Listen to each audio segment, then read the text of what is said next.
مرحبا.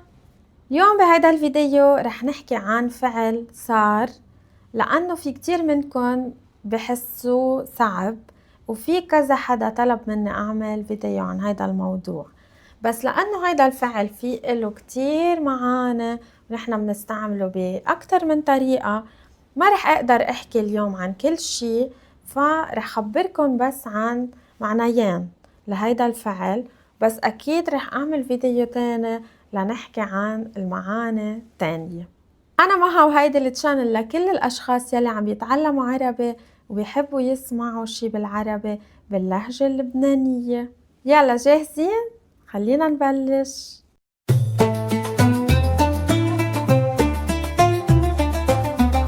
أول معنى رح نحكي عنه اليوم هو to happen. كتير سهل، وأكترية الأوقات نحنا منبلش بهيدا الفعل، منبلش بالفعل وبعدين منقول شو صار، يعني نسأل شو صار ونقول منجاوب صار حادث، أو مثلا صار مشكلة، أو مثلا صار مشاكل. فإذا لاحظتوا نحن دايما عم نستعمل نفس الشكل، نحن دايما عم نقول صار صار صار بغض النظر عن شو صار. اوكي، حتى لو كان هيدا الشي غلط يعني بالفصحى، بس نحن هيك منقول، فيكن تقولوا هيك مش مشكلة. بس لازم خبركن انه اذا قررتوا تبلشوا الجملة بالاسم هون غير. اذا بدي اقول في مشكلة صارت امبارح لازم اقول هيك.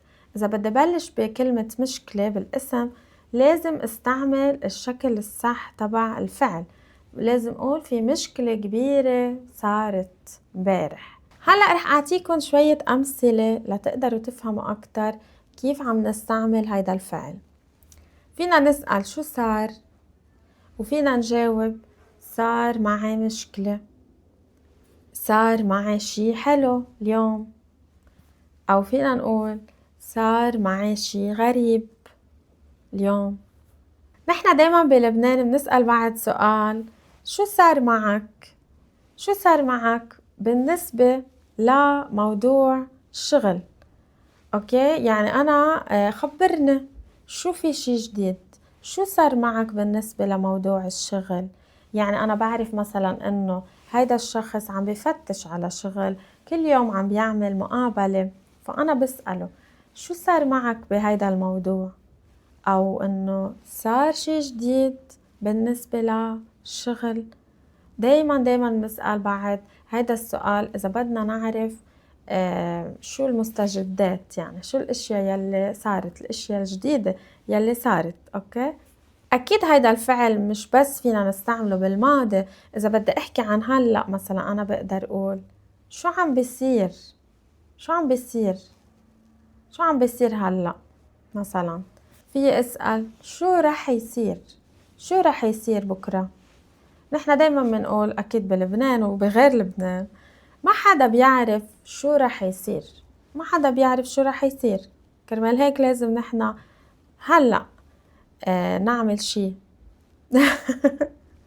ما حدا بيعرف بكرة شو رح يصير، فما لازم نأجل، ما لازم نأجل شي لبعدين، لازم هلأ نحنا نبلش. فينا نسأل سؤال شو ممكن يصير، ما بعرف مثلا شو ممكن يصير إذا أنا ما رحت على الشغل بكرة، شو ممكن يصير. أو نحنا كمان بنقول شو معقول يصير، شو معقول يصير مثلا إذا 1 2 3، ما بعرف. فينا نسأل شو لازم يصير، شو لازم يصير بهيدي الحالة. أوكي، مثلا صار مشكلة معينة وفينا نقول شو لازم يصير هلأ، شو لازم نعمل، شو لازم يصير. هلأ رح خبركن كمان إنه نحنا بلبنان في عبارتين كتير بنستعملن، كتير بنقولن. مثلا إذا أنا رحت زيارة لعند حدا وكنت عم بشرب عصير وكبيت العصير على الأرض بالغلط أكيد، فبقول يي عفوا سوري مش بقصدي، عفوا بعتذر كتير. فالشخص التاني بيقول بسيطة، وشو صار يعني؟ وشو صار يعني، وإذا يعني إنه بسيطة وشو صار يعني نحن لما نقول هيك المعنى هو إنه بسيطة يعني ما في شي مهم، ماشي الحال، مش مشكلة يعني. أوكي، كمان في عنا عبارة تانية كتير بنستعملها مع هيدا الفعل، بنقول دايما ما بيصير، ما بيصير. شو يعني ما بيصير؟ كمان رح أعطيكم نفس المثل. إذا أنا رحت زيارة لعند حدا بتعرفوا أكيد هيدا الشخص صاحب البيت رح يسألني شو بتحبي تشربي، شاي، قهوة، نسكافيه، ينسون. فأنا إذا بجاوب وبقول لا لا شكرا ما بدي أشرب شي، ميرسي ما بدي شي، الشخص التاني بيقول لا ما بيصير، معقول كيف هيك؟ يعني معقول تجي لعندي زيارة وما تشربي شي من عندي؟ ما بيصير، ما بيصير يعني كأنه هيدا الشي غلط أو هيدا الشي عيب أو هيدا الشي ما لازم يصير. يعني نحنا بنقول ما بيصير هيك، ما بيصير، هيدا الشي مش مقبول. هلا قبل شوي خبرتكن انه نحنا فينا نسأل الشخص التاني شو صار معك، شو صار معك بالنسبة لموضوع، لأي موضوع. كمان أوقات منقول شو صار لك، شو صار لك. لما نقول هيك المعنى مش نفس الشي، عادة ما بيكون هو ذاته. شو صار لك يعني مثلا أنا بحس أو أنا حسيت إنه الشخص التاني فجأة مثلا تغير وجهه، أو إنه الشخص التاني في شي صار، فأنا بقله شو صار لك، إنه مثلا ليش فجأة هيك زعلت، شو صار لك، شو صار لك. يعني في شي صار معك بس إنه في شي صار لك. ما بعرف إذا رح أقدر أشرحها مزبوط، بس رح تسمعوا الاتنين، أوقات رح تسمعوا شو صار معك، أوقات رح تسمعوا شو صار لك. أوكي إيه. وبما إنه بعدنا عم نحكي عن أول معنى عن to happen، كمان أوقات بدل ما نسأل شو صار نسأل شو صاير، شو صاير هون، شو صاير. صاير هو اسم الفاعل. أوكي وليش بنستعمله أوقات كمان مثل بالإنجليزي، أوقات بدل ما تسأله what happened بتسأله what has happened. يعني كأنه أنا بدي ركز أكتر على الوضع، على النتيجة تبع الفعل، مش على الفعل هو نفسه. يعني أنا متأكدة إنه في شي صار، مثلا أنا جيت على البيت وشفت إنه في مي كتير على الأرض، أنا مأكدة إنه في شي صار، فما بسأل شو صار، بسأل شو صاير هون لا أقدر ركز أكتر على النتيجة تبع هيدا الشي يلي صار.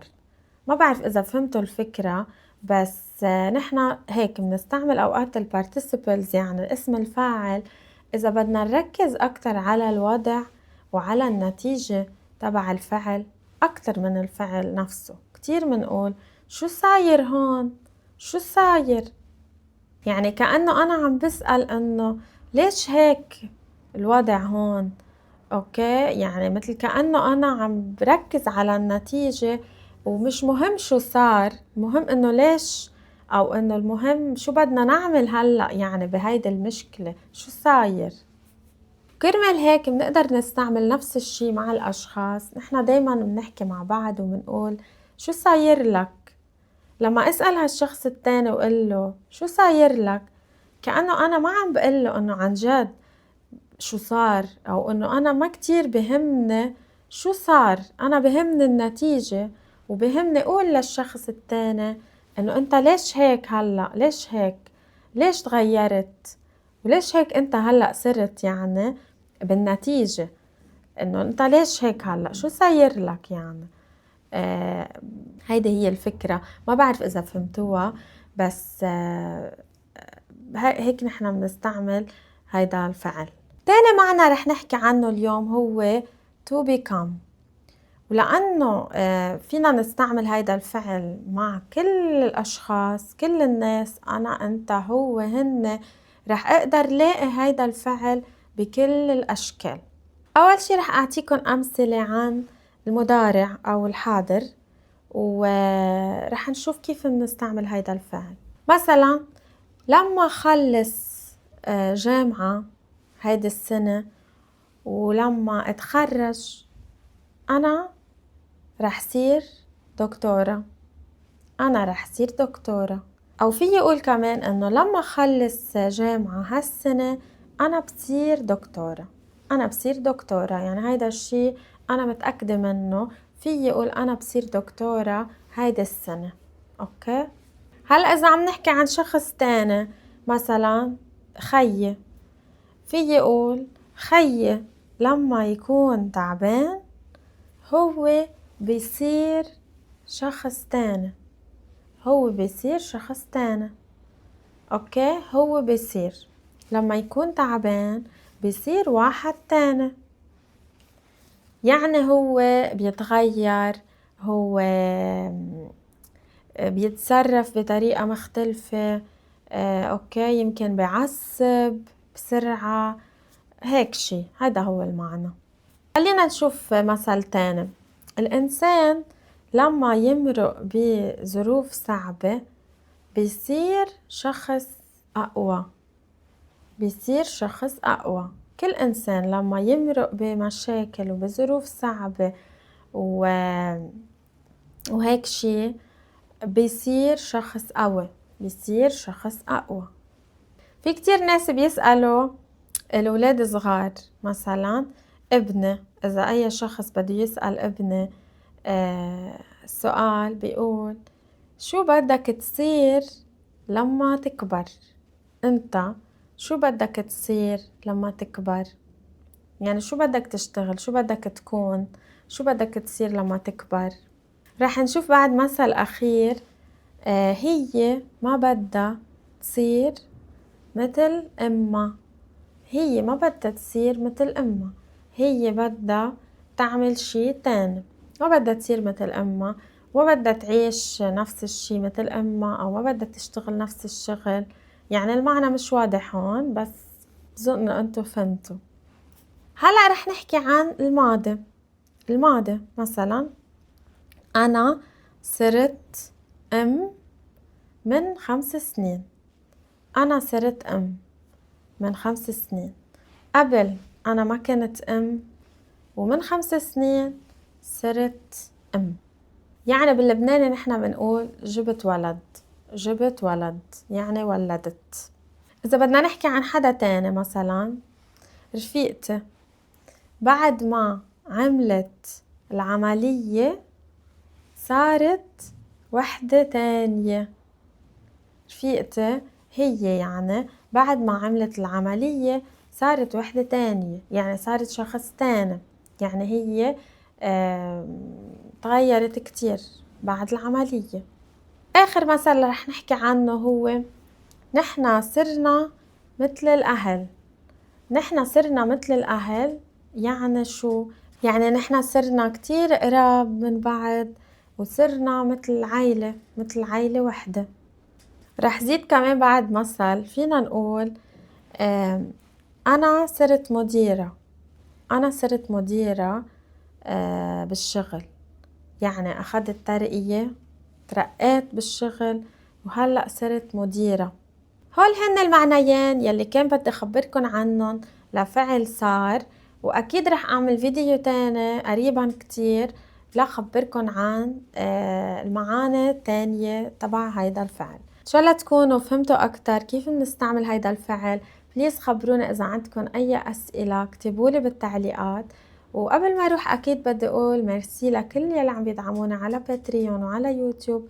وإذا بتحبوا أنتوا تدعمونا فيكن تروحوا على باتريون وتشتركوا وتكبسوا على اللينك وتاخدوا كل النص وكل الكلمات، كل النصوص تبع كل الفيديوز وكل البودكاست. إن شاء الله بشوفكم بفيديو قريبا. مع السلامة.